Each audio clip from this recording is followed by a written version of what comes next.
Guys, Chick here with day 38 of the 77-day video challenge.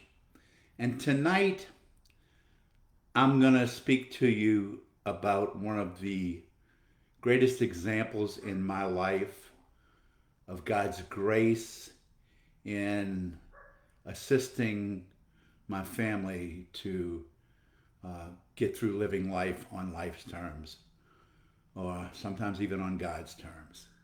Um, I'm going to take you to May of 2012. No, I'm sorry, March of 2012. To be exact, March 7th of 2012. At this point, things have been going very well for us. My son is married. He's doing quite well in his career, and he has my first three grandchildren. My daughter has been married about almost a year, and she's expecting in May. She will be married just about a year when she's expecting. But on this day, we find out that there's some complications.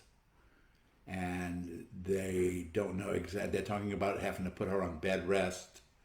And so my son-in-law and I are out, and we're looking for a bed that will fit her needs for this difficult time. And as we're speaking to the guy in the furniture store, and he's asking us what's going on, and we're telling him what our need is and why. And he turns to us and he quotes a scripture to us that I think may be one of the most um, misapplied scriptures that I know of, and it's Romans 8:28. He looks at us as we're telling him that we're going through these troubles. He says, "Well, God works all things together for good for those that love God and are called according to His purpose. So you'll be fine." And my son-in-law and I both look at each other, and we look at him, and we're thinking the same thought.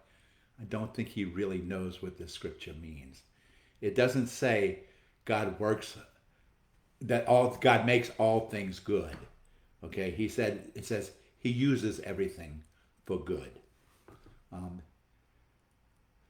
Long story short, within a very short amount of time, we find out that they don't think the baby is going to be viable. The baby is coming. There's no stopping the baby, and it's way too early for survival chances to be good. And so my wife meets me, and we go up. And when we get there, their oldest son Ezra has been born, and he lives for an hour. And I want to tell you, it's one of the most amazing instances of God's grace I've ever seen. They had people from their church there to minister to them. And we were allowed into the room with my son-in-law Zoe and my daughter. And their baby was there, way too small to be able to live and a little translucent. But I want to tell you that this child was perfectly formed. All his fingers, all his toes, although his fingers and toes were still connected, they weren't really separate.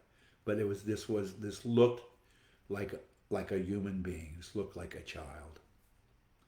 And as were in the room, they started allowing other people in, and I was able to watch the grace of God work in my son-in-law and in my daughter.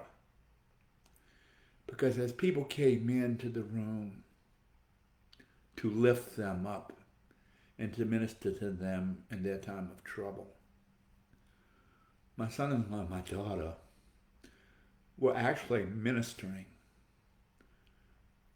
to the people who came to minister to them because they had full faith in the mercy and the grace of God. And they knew that their son Ezra, when he passed from this world, would pass right back into the arms of God. I've never, to that point in my life, I had never seen God's grace poured out like that. I don't want you to think that they were rejoicing and happy, or that this wasn't a difficult time. It was definitely a difficult time. The funeral was extremely difficult. Um, the burial was difficult. It was all difficult.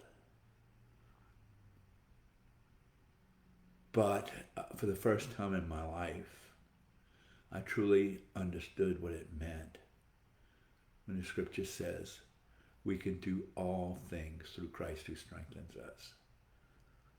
What that's actually saying is we can bear all things through Christ who strengthens us. And he strengthened us on that day, and he strengthened us every day since then, one day at a time.